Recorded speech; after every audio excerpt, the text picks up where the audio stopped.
This week, I want to share with you a story from the book of Numbers, chapter 20. And I don't know if you spend a lot of time reading the book of Numbers. Maybe if you read through the Bible in a year, you'll get to Numbers in a month or so. But I think it's really important for us to look at, especially in this time in between 2020 and in the beginning of 2021, we look at this season of Israel's history, where they're moving from being slaves in Egypt, so they're in 400 years of slavery, and they're moving into a place of God's blessing, His promise, the promised land. And in this journey in between, we see these different mile markers, these moments, these stories that show us how the people were changing, what God was wanting to do with the people. And so in Numbers chapter 20, we see one of those things, and I think it's going to apply to us as maybe you're like me, you're looking forward to a different 2021 than what we experienced in 2020. And so to set the context, the people are walking in the wilderness. They're tired, they're frustrated, they're hungry, and they're thirsty. And they start complaining to Moses and Aaron, saying, "Did you just bring us out here to die? We need food, we need water, we need to survive. Why would you do this?" And so in verse 6, it says that Moses and Aaron went from the assembly to the entrance of the tent of meeting and fell face down, and the glory of the Lord appeared to them. And the Lord said to Moses, "Take the staff, and you and your brother Aaron gather the assembly together and speak to that rock before their eyes, and it will pour out its water. You will bring water out of the rock for the community so that they and their livestock can drink." And so Moses took the staff from the Lord's presence, just as he had commanded him. He and Aaron gathered the assembly together, and in front of the rock, Moses said to them, "Listen, you rebels, must we bring you water out of this rock?" And then Moses raised his arm, and he struck the rock twice with the staff. Water gushed out, and the community and their livestock drank. But the Lord said to Moses and Aaron, "Because you did not trust in me enough to honor me as holy in the sight of the Israelites, you will not bring this community into the land that I give them." I think this story is so fascinating. And if you've read Exodus and Leviticus before, if you've read what comes before this, you have read the story of another time that the people of Israel were crying out. They were thirsty. They needed something to drink. And God instructed Moses to hit the rock with the staff. Moses hits the rock with the staff and water comes out. And so you have to imagine that as Moses is meeting with the Lord and the Lord's speaking to him, and the Lord says, "Moses, I want you to speak to the rock." Moses has this moment of going like, God, I know that's what you say, but at the same time, I've hit the rock before, and that worked.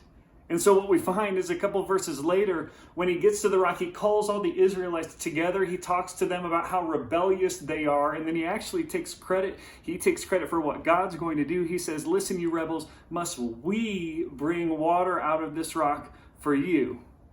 And then Moses raises his arm and struck the rock twice. And here's the way that my mind works. I don't know if it happened, but the fact that it says he struck the rock twice, that has to mean something. And what I think happened is that Moses, he takes the staff because he knows that that's worked before, and he hits the rock. And I just imagine that nothing happens. And he has this moment where he realizes, God told me to speak to it, but I did what I've always done. I hit it, and nothing's happened. And so he hits it again. He tries to do the thing that he knows would work because he's seen it before. And he does that again. And God finally allows water to come out because he knows the people need to drink. But at the same time, when Moses doesn't trust and honor God in front of the people, when he doesn't trust to do what God said, even though it was uncomfortable, it kept him from entering into the promised land. It kept him from entering into the place that God was going to bless all the people of Israel. And I wonder if for us, there are some routines, some rhythms, some patterns that we have in our life, and they're comfortable. They feel good. We've experienced them. We know that they work. They at least feel good to us. But at the same time, as we make this move from 2020 to 2021, where most of us, if you're like me, you want things to be different. And so many times we haven't taken the time to consult with God. God, what do you want me to do differently this time so that 2021 can be different, so that 2021 can be the type of a year that you want for me, not just the type of year that I want. And I wonder if God at times would look back at us and he'd say something like he said to Moses. He'd say, I want you to speak to the rock. I want you to try something new. I know that you have your routine at work. I know that you've got a stable job, but at the same time, I want you to speak to the rock. I want you to do something uncomfortable. I know that you've had this relationship with this group of people for a long time, but I've got a group of people over here that I think that you could mentor. You could play an important part in their life. It might be uncomfortable, but I want you to speak to the rock. And so my challenge for you this week is, what would it look like for us as a group to spend some time in prayer this week? Just like Moses and Aaron, we fall face down. We ask God, God, what do you want? We need you to provide for us in the future. God, tell us what to do. And if he explains something different to us, and it's probably not going to be an audible voice, so many of the times that God speaks to me, it's through his word. I learn through his word. I learn through wisdom of other godly people. But I think that we should be expecting for God to tell us something different this week.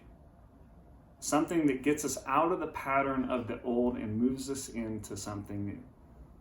So this week, take some time, spend some time in prayer, and then watch for the time where God brings an opportunity for you to speak to the rock, for you to do something new, and for you to enter into a season of God's promise and God's blessing.